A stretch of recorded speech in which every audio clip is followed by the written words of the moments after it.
रोना बंद करो, जो होगा अच्छा ही होगा, बस थोड़ा धैर्य रखना होगा। तुम्हारे भीतर जो ये आंसुओं का समुद्र उमड़ रहा है, जो ये अथाह पीड़ा तुम्हारे सीने में एक भारी पत्थर की तरह बैठ गई है, उसे वो परम पिता बहुत ध्यान से देख रहा है। तुम जब रात के घने अंधकार में अपने कमरे के एकांत में फूट फूट कर रोते हो और अपने हाथों से अपना चेहरा छिपा लेते हो, तब तुम्हें लगता है कि इस पूरी दुनिया में तुम्हारा अपना कोई नहीं है। तुम्हें लगता है कि तुम्हारे सारे रास्ते बंद हो चुके हैं, तुम्हारी सारी उम्मीदें टूट चुकी हैं और तुम्हारे हिस्से में केवल असफलता, तिरस्कार और धोखा ही आया है। तुम्हारा ये मासूम हृदय बार बार आसमान की ओर देखकर उस परमेश्वर से यही एक प्रश्न पूछता है कि मेरे साथ ही ऐसा क्यों हुआ? मेरी ही किस्मत इतनी खराब क्यों है? मैंने तो कभी किसी का अहित नहीं चाहा। मैंने तो हर रिश्ते को, हर इंसान को अपनी पूरी ईमानदारी और प्रेम के साथ निभाया, फिर मुझे ही इतनी कठोर सजा क्यों मिल रही है? ये प्रश्न तुम्हारे मस्तिष्क में एक हथौड़े की तरह प्रहार करते हैं और तुम्हें रात रात भर सोने नहीं देते। तुम्हारी आत्मा भीतर ही भीतर चीत्कार कर रही है और तुम्हें लगता है कि इस स्वार्थी संसार में तुम्हारी इस पुकार को सुनने वाला कोई नहीं है। पर मेरे बच्चे, इस परम सत्य को अपने हृदय की गहराई में उतार लो कि जब तुम्हें लगता है कि तुम नितांत अकेले हो, ठीक उसी क्षण वो परमात्मा तुम्हारे सबसे अधिक करीब होता है। संसार का ये नियम है कि यहां जो कुछ भी होता है वो एक बहुत बड़ी और ईश्वरीय योजना का हिस्सा होता है। तुम केवल आज को देख रहे हो, तुम केवल उस घाव को देख रहे हो जो अभी एकदम ताजा है और तुम्हें भयंकर दर्द दे रहा है। लेकिन वो ईश्वर जो भूत, भविष्य और वर्तमान तीनों का ज्ञाता है, वो तुम्हारे पूरे जीवन रूपी चित्रपट को देख रहा है। जब एक छोटा बच्चा किसी नुकीले और खतरनाक खिलौने से खेल रहा होता है तो उसके माता पिता दौड़कर वो खिलौना उसके हाथ से छीन लेते हैं। उस समय वो नादान बच्चा बहुत रोता है, हाथ पैर पटकता है। उसे लगता है कि उसके माता पिता बहुत क्रूर हैं जिन्होंने उसका सबसे प्रिय खिलौना उससे छीन लिया। उस बच्चे को उस समय यह समझ नहीं आता कि वो खिलौना उसे बुरी तरह घायल कर सकता था, उसके प्राण ले सकता था। ठीक इसी प्रकार हम भी इस संसार के अज्ञान और माया के प्रभाव में कुछ ऐसे रिश्तों, ऐसी परिस्थितियों या ऐसी इच्छाओं से चिपक जाते हैं जो हमारी आत्मा के लिए, हमारे भविष्य के लिए बहुत हानिकारक होते हैं। जब ईश्वर हमसे हमारी वो प्रिय लगने वाली वस्तु, वो इंसान या वो अवसर छीनता है तो हम भी उस नादान बच्चे की तरह रोने लगते हैं। हम छाती पीट पीट कर विलाप करते हैं और अपनी किस्मत को कोसते हैं।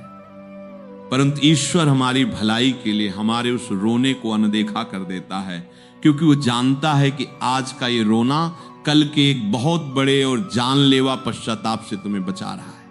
तुम्हारे जीवन में जो कुछ भी छिन गया है, जो कुछ भी टूट गया है, उसके लिए अब शोक मनाना पूरी तरह से बंद कर दो। जो तुम्हारे भाग्य में नहीं था, जो तुम्हारे लिए सही नहीं था, वही तुमसे दूर हुआ है। जो वास्तव में तुम्हारा है उसे इस पूरे ब्रह्मांड की कोई भी आसुरी शक्ति तुमसे नहीं छीन सकती। भगवान श्री कृष्ण के उपदेशों का यही तो सबसे गहरा सार है। इस नश्वर संसार में कुछ भी स्थायी नहीं है। यहां हर संयोग का अंत वियोग में होना निश्चित है। सुख और दुख सर्दी और गर्मी के मौसम की तरह हैं, जो आते हैं और चले जाते हैं। जब दुख आता है तो मनुष्य के भीतर छिपी हुई सहन शक्ति और उसके आध्यात्मिक बल की परीक्षा होती है। तुम इस परीक्षा में रोकर और निराश होकर हार क्यों मान रहे हो? तुम्हें यह गहराई से समझना होगा कि ईश्वर कभी भी अपने किसी भक्त के जीवन में ऐसा कोई तूफान नहीं भेजता जिसे पार करने की शक्ति उसने उस भक्त के भीतर न दी हो। ये जो वर्तमान का अंधकार तुम्हें डरा रहा है, ये तुम्हें निगलने के लिए नहीं आया है, बल्कि तुम्हारे भीतर सोए हुए उस दिव्य प्रकाश को जगाने के लिए आया है, जिसे तुमने दुनियादारी की व्यर्थ भागदौड़ में कहीं बहुत पीछे छोड़ दिया था। जब मनुष्य का जीवन बहुत सुख और शांति से चल रहा होता है, जब उसके पास पर्याप्त धन होता है, रिश्ते बहुत मधुर होते हैं, समाज में खूब मान सम्मान होता है, तब उसका अहंकार धीरे धीरे बढ़ने लगता है। वो ये पूरी तरह से भूल जाता है कि ये सब कुछ उस परम पिता की असीम कृपा का परिणाम है। वो खुद को ही अपने जीवन का कर्ता धर्ता मान बैठता है और अपनी बुद्धि पर अभिमान करने लगता है। ऐसी स्थिति में ईश्वर अपने उस प्रिय जीव को मोह और अहंकार की इस गहरी नींद से जगाने के लिए जीवन में दुख का एक जोरदार झटका देते हैं। ये झटका कोई सजा या प्रतिशोध नहीं है, ये तो ईश्वर का एक बहुत ही प्रेमपूर्ण अलार्म है जो तुम्हें बता रहा है कि उठो मेरे बच्चे, तुम जिस दुनिया को अपना घर मानकर बैठे हो वो तुम्हारी नहीं है। तुम्हारा असली घर, तुम्हारी असली मंजिल तो कहीं और है। इसलिए आज तुम्हारे जीवन में जो भी कष्ट है उसे एक भयानक शत्रु की भांति मत देखो, उसे अपना सबसे बड़ा मार्गदर्शक और शिक्षक मानो। इस कष्ट ने ही तो तुम्हें यह सिखाया है कि संसार के लोग कितने स्वार्थी हो सकते हैं। इसी कष्ट ने तुम्हें एक कड़वा सच बताया है कि जब समय विपरीत होता है तो अपनी परछाई भी अंधेरे में साथ छोड़ देती है। ये जो दुख है, ये वैराग्य का वो बीज है जो तुम्हारे आज के आंसुओं से सिंचित हो रहा है और कल इसी बीज से आनंद का एक विशाल वृक्ष पैदा होगा। हमारे सनातन धर्म के इतिहास में एक ऐसा अत्यंत भावुक और सत्य प्रसंग आता है जो इस बात का सबसे बड़ा और सजीव प्रमाण है कि जब इंसान धैर्य रखता है तो दुनिया की कोई भी नकारात्मक शक्ति उसका बाल भी बांका नहीं कर सकती। ये कथा है महान संत एकनाथ जी की। संत एकनाथ जी का जीवन क्षमा, शांति और असीम धैर्य की एक ऐसी पाठशाला है जिसमें हर निराश व्यक्ति को प्रवेश लेना चाहिए। एकनाथ जी गोदावरी नदी में स्नान करके अपने नित्य कर्म और भगवत भजन में लीन रहते थे। उनका मन हमेशा शांत रहता था, मानो कोई गहरी झील हो जिसमें कोई लहर न उठती हो। उस नगर में एक अत्यंत अहंकारी और दुष्ट प्रवृत्ति का व्यक्ति रहता था जिसे एकनाथ जी की शांति और उनके सम्मान से बहुत ईर्ष्या होती थी। उसने एक दिन ये संकल्प लिया कि वो संत एकनाथ जी को क्रोध दिलाकर रहेगा और उनके इस शांत स्वभाव को नष्ट कर देगा। एक दिन जब संत एकनाथ जी गोदावरी नदी में स्नान करके पवित्र मन से भगवान का स्मरण करते हुए सीढ़ियां चढ़कर ऊपर आ रहे थे, तभी उस दुष्ट व्यक्ति ने ऊपर से उनके ऊपर पान की पीक थूक दी। संत एकनाथ जी का पूरा शरीर और पवित्र वस्त्र उस झूठे थूक से गंदे हो गए। कोई भी सामान्य मनुष्य इस स्थिति में आग बबूला हो जाता, उसे मारता या कम से कम अपशब्द तो जरूर कहता, परंतु क्या एकनाथ जी रोए? क्या उन्होंने अपनी किस्मत को कोसा? क्या उन्होंने अपना धैर्य खोकर उस व्यक्ति पर क्रोध किया? बिल्कुल नहीं। उन्होंने केवल उस व्यक्ति की ओर अत्यंत करुणा से देखा, कुछ भी नहीं कहा और चुपचाप वापस गोदावरी नदी की ओर मुड़ गए। उन्होंने फिर से नदी में डुबकी लगाई, अपना शरीर और वस्त्र शुद्ध किए और फिर से बाहर आने लगे। जैसे ही वे ऊपर आए, उस दुष्ट ने फिर से उनकी कल्पना करो उस धैर्य की। एकनाथ जी फिर से बिना कुछ बोले नदी में गए और स्नान किया। ये क्रम 1 बार, 2 बार, 10 बार नहीं बल्कि पूरे 108 बार चला। वो व्यक्ति बार बार थूकता रहा और एकनाथ जी बार बार पूरी शांति और धैर्य के साथ स्नान करते रहे। 108 बार। उनके चेहरे पर न कोई शिकन थी, न मन में कोई द्वेष था, न क्रोध था। अंततः उस दुष्ट व्यक्ति का अहंकार टूट गया। उसकी सारी आसुरी शक्ति संत के उस असीम धैर्य के सामने घुटने टेक गई। वो कांपने लगा। उसे अपने किए पर भयानक पश्चाताप होने लगा। वो दौड़कर संत एकनाथ जी के चरणों में गिर पड़ा और फूट फूट कर रोने लगा। उसने कहा कि हे महात्मन, मैंने आपको अपमानित करने में कोई कसर नहीं छोड़ी, फिर भी आप क्रोधित क्यों नहीं हुए? तब संत एकनाथ जी ने बहुत ही प्रेम से मुस्कुराते हुए कहा कि भाई, मैं तो तुम्हारा अत्यंत आभारी हूं। तुम्हारे कारण ही आज मुझे पतित पावनी माता गोदावरी में 108 बार स्नान करने का महापुण्य प्राप्त हुआ है। ये कथा कोई सामान्य कथा नहीं है मेरे बच्चे, ये तुम्हारे आज के जीवन की सबसे बड़ी औषधि है। आज तुम्हारे जीवन में भी कुछ ऐसे ही दुष्ट लोग हैं, कुछ ऐसी ही विपरीत परिस्थितियां हैं जो तुम पर बार बार विष उगल रही हैं। लोग तुम्हें अपमानित कर रहे हैं, तुम्हें धोखा दे रहे हैं, तुम्हारी भावनाओं पर चोट कर रहे हैं। वे तुम्हें क्रोध दिलाना चाहते हैं, वे तुम्हें रुलाना चाहते हैं, वे तुम्हें अवसाद की गहरी खाई में धकेलना चाहते हैं। यदि तुम रोते हो, यदि तुम टूट जाते हो, यदि तुम अपना धैर्य खो देते हो, तो समझ लो कि तुम्हारी हार हो गई और उन दुष्ट शक्तियों की जीत हो गई। तुम्हें संत एकनाथ की तरह उस गोदावरी रूपी ईश्वर के प्रेम में अपने मन को डुबाकर रखना है। लोग चाहे जितना जहर उगलें, तुम अपने भीतर की शांति को, अपने धैर्य को खरोंच तक मत आने दो। जब तुम पलट कर प्रतिक्रिया नहीं देते, जब तुम रोना बंद कर देते हो, तो तुम्हारे विरोधियों का, तुम्हारी समस्याओं का अहंकार अपने आप टूट कर बिखर जाता है। तुम्हारी चुप्पी और तुम्हारा धैर्य तुम्हारा सबसे बड़ा अस्त्र है। तुम्हारी सबसे बड़ी समस्या यह है कि तुम परिस्थितियों को नियंत्रित करना चाहते हो। तुम चाहते हो कि लोग तुम्हारे अनुसार चलें, परिस्थितियां तुम्हारे मन के मुताबिक हो। तुम चाहते हो कि जिसने तुमसे प्रेम का वादा किया था वो जीवन भर तुम्हारा साथ निभाए, और जब ऐसा नहीं होता तो तुम निराश होकर रोने लगते हो। नियंत्रण की इस व्यर्थ और अज्ञानता से भरी इच्छा को आज और अभी अपने मन से निकाल फेंको। अपने जीवन की नाव की पतवार उस सर्वशक्तिमान भगवान के हाथों में पूरी तरह से सौंप दो। जब तुम खुद अपनी सीमित बुद्धि से पतवार चलाते हो तो तुम्हें छोटी सी लहर से और छोटे से तूफान से भी डर लगता है, लेकिन जब तुम वो पतवार कन्हैया के हाथों में दे दोगे तो भयंकर तूफान भी तुम्हारा मित्र बन जाएगा। समर्पण करना सीखो। अपने मन में पूर्ण विश्वास के साथ ये भाव लाओ कि हे ईश्वर, मुझे नहीं पता कि मेरे लिए क्या सही है और क्या गलत है। मेरी बुद्धि बहुत छोटी है। आज जो ये दुख मेरे जीवन में आया है, मैं इसे आपके दिए हुए प्रसाद के रूप में स्वीकार करता हूं। यदि इस दुख से मेरी आत्मा का कल्याण होता है तो मुझे ये आप बस किसी भी हाल में मेरा हाथ पकड़े रहना। जिस क्षण तुम इस सच्चे और पवित्र भाव से उस परमेश्वर के प्रति पूर्ण रूप से समर्पित हो जाओगे, ठीक उसी क्षण तुम्हारे मन का सारा भयंकर कोलाहल शांत हो जाएगा। तुम्हारे बहते हुए आंसुओं की जगह तुम्हारे चेहरे पर एक अलौकिक और दिव्य मुस्कान आ जाएगी। तुम्हें ये बहुत अच्छी तरह से समझ में आ जाएगा कि भूतकाल में जो हुआ था वो भी अच्छा था, वर्तमान में जो हो रहा है वो भी अच्छा है, और भविष्य में जो होगा वो तो सबसे अच्छा होगा। हम इंसानों की बुद्धि बहुत सीमित है। हम एक बंद कमरे के भीतर हैं।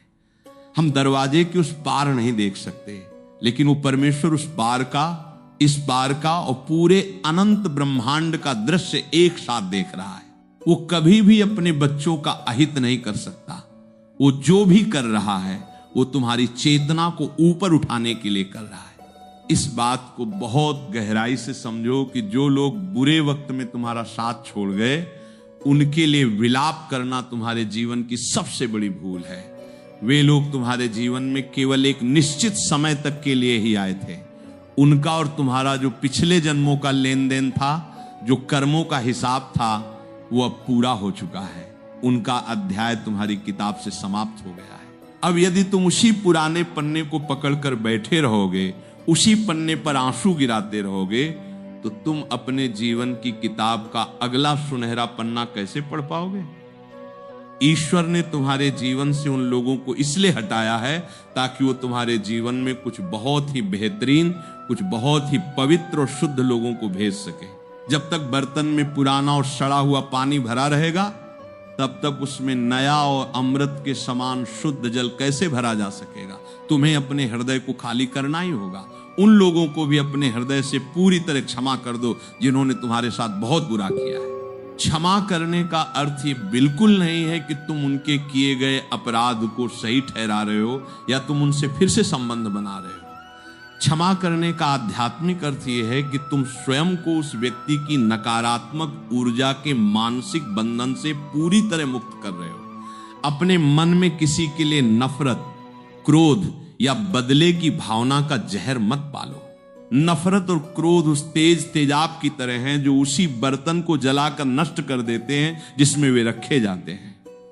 जिन लोगों ने तुम्हें कष्ट दिया है वे भी माया के प्रभाव में अपने अपने कर्मों के बंधन में बंधे हुए हैं।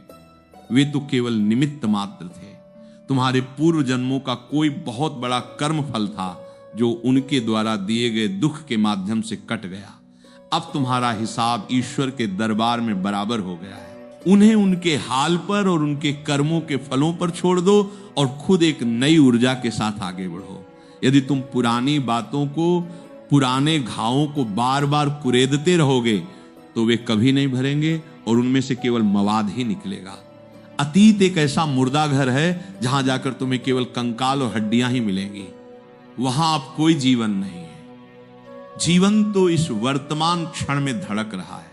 इस क्षण को, इस आज को उस परम पिता का नाम लेकर एक नई आशा के साथ जीना शुरू करो। संसार में जब हम चारों ओर देखते हैं तो पाते हैं कि दुख कोई ऐसी वस्तु नहीं है जो केवल तुम्हारे ही हिस्से में आई हो। हमारे शास्त्रों में ऐसी अनगिनत कथाएं हैं जो ये बताती हैं कि जब व्यक्ति सत्य के मार्ग पर होता है तो उसे भयंकर कष्ट उठाने पड़ते हैं, लेकिन अंत में विजय उसी की होती है। एक और अत्यंत अद्भुत और हृदय को शक्ति से भर देने वाला प्रसंग आता है सावित्री और सत्यवान का। इस कथा को केवल एक स्त्री के पतिव्रत धर्म की कथा मत मानना। ये असीम धैर्य, अटूट विश्वास और मृत्यु रूपी परम सत्य को भी चुनौती देने वाले संकल्प की कथा है। सावित्री ने जब सत्यवान को अपना पति चुना तो नारद मुनि ने उन्हें बता दिया था कि सत्यवान की आयु केवल 1 वर्ष शेष है। ये जानकर भी सावित्री पीछे नहीं हटी, उसने सत्यवान से विवाह किया। वो जानती थी कि उसके सिर पर एक बहुत बड़ा दुख मंडरा रहा है। क्या सावित्री उस 1 साल तक रोती रही? क्या उसने अपनी किस्मत को कोसा? क्या वो अवसाद में चली गई? नहीं, उसने धैर्य रखा, उसने अपने कर्म किए, सास ससुर की सेवा की और अपने भीतर एक प्रचंड तपस्या की शक्ति को जन्म दिया।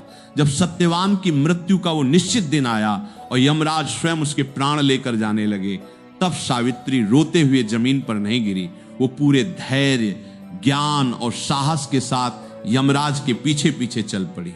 यमराज ने उसे बहुत डराया, बहुत समझाया कि मृत्यु अटल है, लौट जाओ। लेकिन सावित्री का धैर्य और उसका विश्वास यमराज के हर तर्क से बड़ा था। उसने अपने ज्ञान और अपनी वाणी से यमराज को भी प्रसन्न कर दिया। परिणाम क्या हुआ? यमराज को न केवल सत्यवान के प्राण लौटाने पड़े, बल्कि सावित्री के अंधे सास ससुर की आंखें और उनका खोया हुआ राज्य भी लौटाना पड़ा। मेरे बच्चे, आज तुम्हारा सुख, तुम्हारी शांति, तुम्हारी उम्मीदें मृत्यु के समान गहरी नींद में सो गई हैं।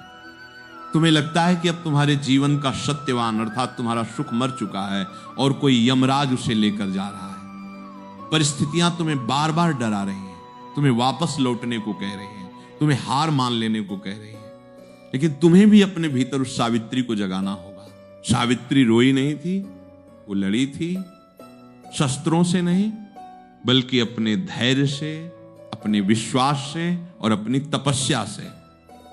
तुम्हें भी अपने जीवन के इस अंधकार से लड़ना है। अपने आंसुओं को हथियार मत बनाओ, अपनी आंतरिक शक्ति को, अपने धैर्य को अपना अस्त्र बनाओ। जब तुम बिना विचलित हुए, बिना ईश्वर पर संदेह किए इस कठिन मार्ग पर चलते रहोगे तो एक दिन ऐसा आएगा जब ये ब्रह्मांड तुम्हारी प्रतीक्षा के, तुम्हारे धैर्य के सामने झुक जाएगा और तुम्हारा खोया हुआ सब कुछ, तुम्हारी शांति, तुम्हारी सफलता, तुम्हारा सम्मान तुम्हें कई गुना वापस मिल जाएगा।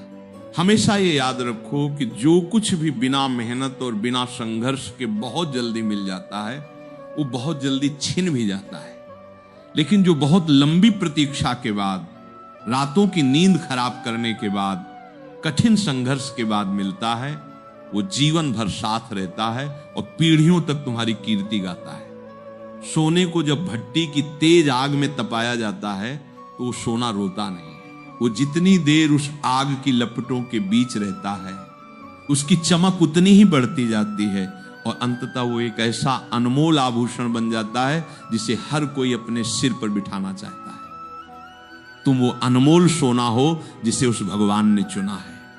वो तुम्हें इस दुख की, इस अलगाव की, इस विफलता की आग में तपाकर तुम्हारी सारी अशुद्धियां, तुम्हारे सारे भ्रम, तुम्हारे सारे मोह नष्ट कर रहा है। जब तुम इस आग से पूरी तरह तप कर बाहर निकलोगे तो तुम एक बिल्कुल नए इंसान होगे। तुम्हारे भीतर इतनी शक्ति, इतनी करुणा, इतनी समझ और इतना ज्ञान होगा कि तुम स्वयं अपनी उस आभा पर आश्चर्य करोगे। लोग तुम्हारी ओर देखेंगे और पूछेंगे कि तुमने ये शांति कहां से प्राप्त की। तब तुम मुस्कुरा कर कहना कि ये शांति मैंने आंसुओं की भट्टी में जलकर प्राप्त की है। जब भी तुम्हारा मन उदास हो, जब भी तुम्हें लगे कि अब तुम्हारी हिम्मत पूरी तरह से टूट रही है, तो जरा अपनी आंखें खोलकर संसार की ओर देखो। किसी ऐसे व्यक्ति को देखो जिसका दुख तुमसे भी कई गुना बड़ा है। इस संसार में ऐसे अनगिनत लोग हैं जिनके पास न रहने को छत है, न शरीर पर ढंग के कपड़े हैं, न खाने को 2 वक्त का भोजन है। ऐसे लोग जिनके शरीर में भयानक और लाइलाज रोग हैं, जो बिस्तर से उठ नहीं सकते, फिर भी वे जी रहे हैं, फिर भी वे ईश्वर को धन्यवाद दे रहे हैं और मुस्कुरा रहे हैं। तुम्हारे पास तो ये सुंदर और स्वस्थ शरीर है, तुम्हारे पास सांसें हैं, तुम्हारे पास सोचने समझने की उत्तम बुद्धि है, सबसे बड़ी बात तुम्हारे पास उस ईश्वर का पवित्र नाम जपने की शक्ति है। ये मनुष्य का जीवन बहुत दुर्लभ और अनमोल है मेरे बच्चे।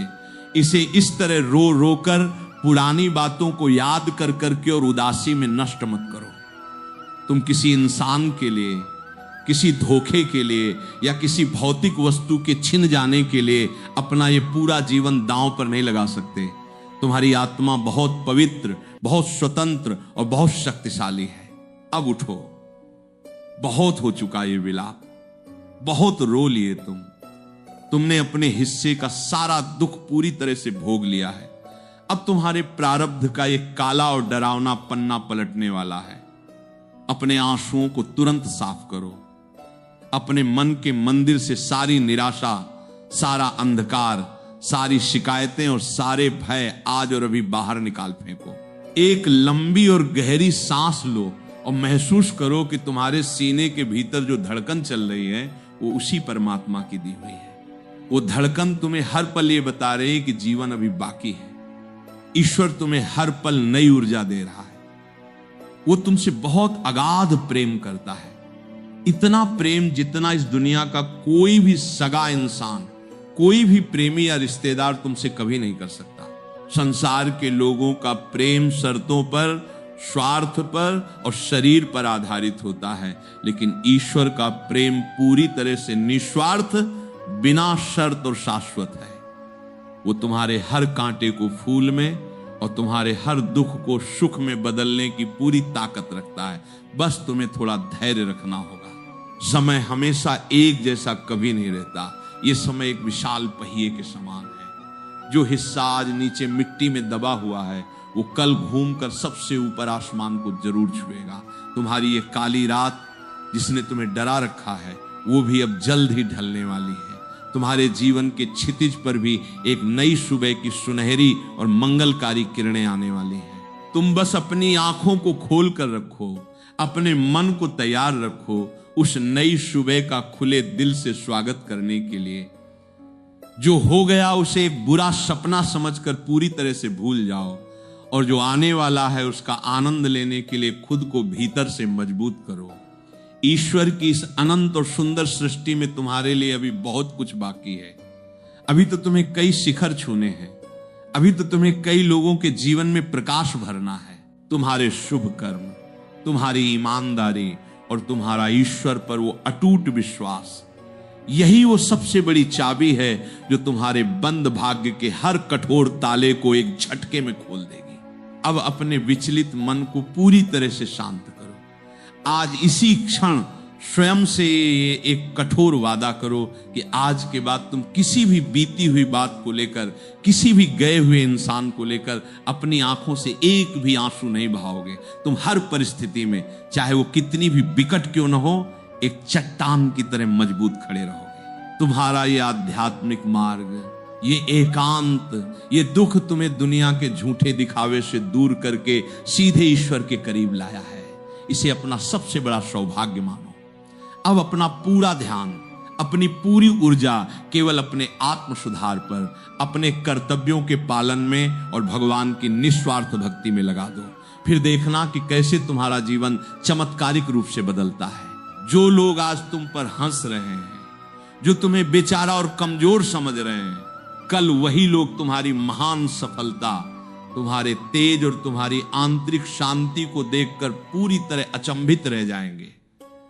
तुम बस अपने सत्य के रास्ते पर निरंतर चलते रहो और उस कन्हैया का हाथ कसकर पकड़े रहो, वो तुम्हें कभी गिरने नहीं देगा। अगर ये वीडियो आपको अच्छा लगा हो और इस आध्यात्मिक चर्चा ने आपके हृदय को थोड़ी सी भी शांति और सांत्वना प्रदान की हो, तो अपना प्रेम दर्शाने के लिए वीडियो को लाइक करके चैनल को सब्सक्राइब जरूर करें।